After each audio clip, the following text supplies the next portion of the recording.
Il y a un an, la présidente du Conseil italien Giorgia Meloni surprenait avec un budget marqué par une extrême prudence, dans le droit fil de son prédécesseur Mario Draghi. Lundi, elle dévoilera une loi de finances 2024 que les marchés redoutent nettement plus laxiste. Giorgia Meloni montre maintenant son vrai visage en changeant radicalement de stratégie fiscale, estime Nicolas Nobile du cabinet Oxford Economics. Selon lui, le relâchement budgétaire prévu sur les années 2024 à 2026 rend les marchés financiers très nerveux. La sanction des marchés a été immédiate, au lendemain de la révision à la hausse des déficits pour 2023 et 2024, l'écart très surveillé entre les taux d'emprunt allemands et italiens à 10 ans a dépassé les 200 points de base, au plus haut depuis janvier. La coalition de droite et d'extrême droite a eu beau marteler que le budget était responsable et réaliste, les analystes ont jugé que trop d'espace risquait d'être consacré à des promesses électorales. Giorgia Meloni devrait ainsi reconduire une baisse des charges pour les salaires annuels jusqu'à 35 000 €, pour un coût d'environ 10 milliards d'euros.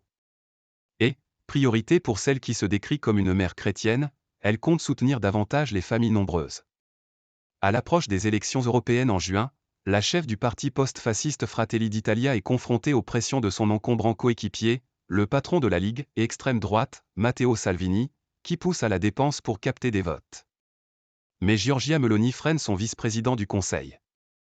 La situation est complexe, il n'y a pas de ressources à gaspiller, a-t-elle tranché samedi. Promesses électorales.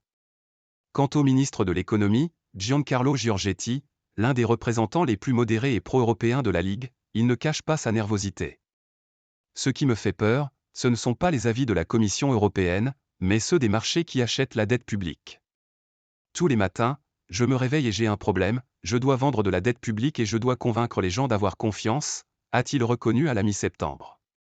Pourtant, le dérapage des déficits est surtout lié à un héritage laissé par les précédents gouvernements, un dispositif d'incitation fiscale très généreux, baptisé le superbonus, est censé rendre les logements moins énergivores. La dérive des déficits de l'Italie, à laquelle ont vivement réagi les marchés, est en grande partie due à la facture du plus superbonus plus, qui n'est pas de la responsabilité du gouvernement actuel, commente à l'AFP Gilles Moec, chef économiste du groupe AXA. Mais on ne décèle pas de réelle volonté de la part du gouvernement Meloni de maîtriser les déficits en renonçant à certaines promesses électorales comme la baisse de la pression fiscale, juge-t-il. Le spectre de la dette.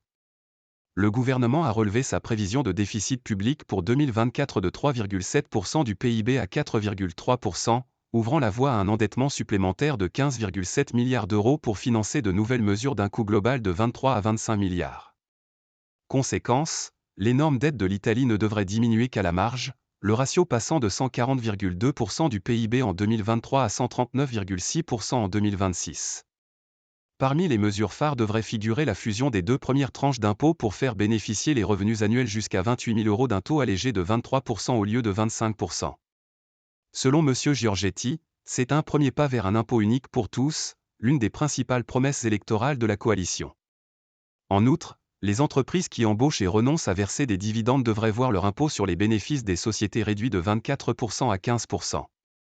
Le gouvernement a raclé les fonds de tiroir et compte sur l'introduction en Italie de l'impôt minimum mondial de 15% sur les bénéfices des multinationales pour collecter entre 2 et 3 milliards d'euros. Faute de rentrée fiscale dans un contexte de croissance atone, M. Giorgetti mise aussi sur des privatisations devant rapporter 20 milliards d'euros d'ici 2026, un objectif cependant jugé ambitieux par les analystes.